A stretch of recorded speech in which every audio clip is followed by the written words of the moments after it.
जय जय श्री राधे श्री बलभाधीश की जय श्री गोवर्धन जी की जय सब वैष्णवों को सादर और सप्रेम जय जय Shri Krishna. So today is day 101, Varta 77, the story of another Kunnabhi from Gujarat, Bhav Prakash. This is a devotee of Sattvic disposition. In the eternal Leela, their name is Charu Gopa, who is also one of the parrot's divine loving mood.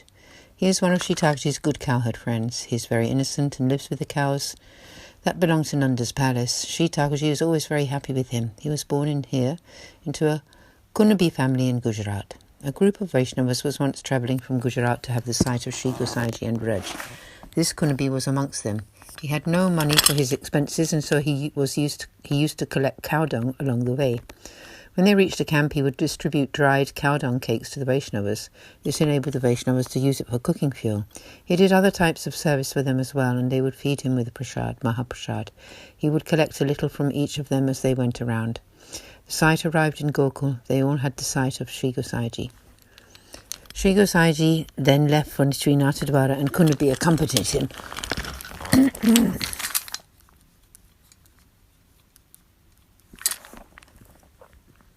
Sri Gosaiji initiated him with the Lord's name and afterwards, with great grace, Brahma Sambandha.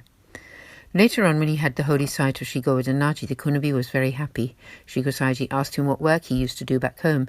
He replied that he looked after cows. Sri Gosaiji told him to look after Sri Govardhanaji's cows, saying that he thought he would be very happy doing this. Sri Gosaiji then told the other cowherds, please let him be with the cows every day and make sure that he gets his prasad from the Mahaprasad kitchen. Make sure he has Mahaprasad every day. Kunnabhi started to look after Sri Govardhanaji's cows and have Mahaprasad from that very day on. He was very attentive to his service for the cows. He served the cows as if they were the Lord himself. He would rub them down with his own shawl. He never let any insects be on their bodies. He kept their pens very clean. Sri Govardhanaji was very, very pleased with the way he served his cows. Kunnabhi would then see Sri Govardhanaji amongst the cows. When they were in the forest, Srinathji would have picnics with his cowherd friends. Sri Govardhanaji gave Kunnabhi 4 sweet balls. He ate 2 of them and saved 2 for later in the evening. After that, Kunnabhi did not show up to collect his Mahaprasad from the kitchen. The cook asked him why he did not collect his prasad from there anymore. Kunnabhi replied, my stomach is already full from what I eat in the forest, so I have no need to come to the kitchen. The cook asked where he got the sweet balls and from in the forest. And he replied, when Sri Govardhanaji has his picnic lunch in the forest with his chums, he always gives me 4 sweet balls. The cook went on and told Sri Gosaiji this. Sri Gosaiji remarked, Seva is such a thing. He has served the cows with his heart and soul, and Sri Govardhanaji grants him with his holy sight there and then. Bhav Prakash. Why?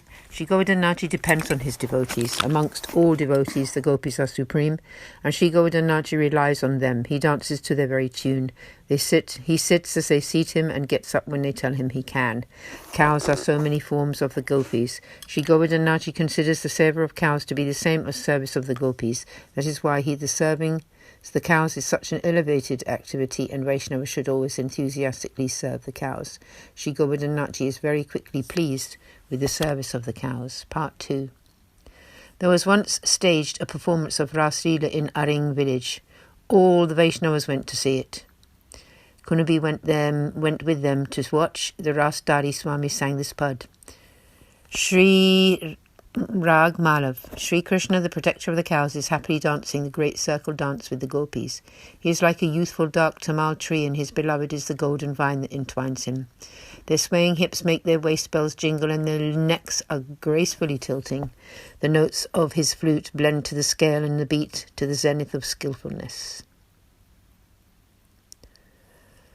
The bodies are dripping with sweat, and the night is full of delight. The poet Krishnadas now recalls, my lord, the upholder of the Sri Giriraj mountain, captivates the minds of the ladies of Braj. In this poem it is written, Gopal is dancing the ras. Hearing this, Kunnabhi said, Gopal is dancing on the grass. The Vaishnavas were surprised by hearing this, and they went to Sri Gosaiji, whom they asked, O Maharaj, what is he saying? Sri Gosaiji said, both versions are right. The Ras Dari Swami sang, Gopal is dancing the ras. This is true according to the Srimad Bhagavatam, and Kunnabhi said Sri Govardhanaji is always dancing in the cowpens on the grass. This is exactly what he has personally seen and experienced. Seva is such a thing. Srinathji is always pleased by such seva because he loves cows.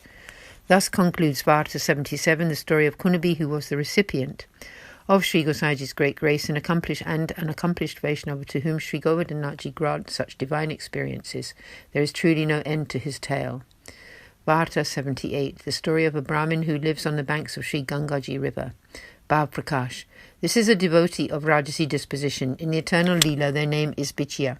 She is also one form of the parrot's divine loving sentiment. Bichya also has another Sakhi named Ram Katori, who was born as the Brahmin's wife. They were both born into Brahmin households in the East. They were only 10 or 11 years old when their parents arranged their marriage.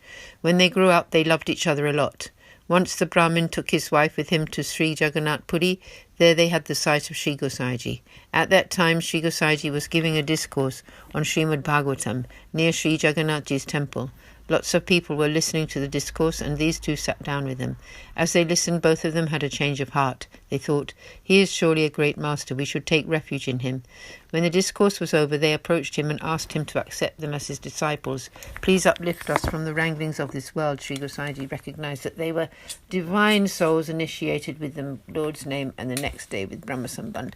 They asked now what their duty was. He told them that they should engage in the seva of the Lord and requested him to grant them one swarupa of the Lord.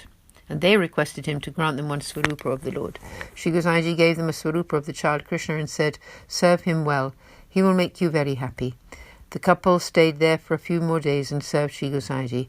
They learned the ways of the path of grace. They then took leave of Sri Gosaiji and returned home. They decided that it was not appropriate for them to now live in that village, and so they went to try and find an isolated spot on the banks of the Sri Gangaji river. Part 1. The Brahmin couple left their village and came to the banks of the Gangaji river. They made a little house and began to live there peacefully. There was a village not far away, but they preferred to live away from there. There was a cow in that Brahmin's house.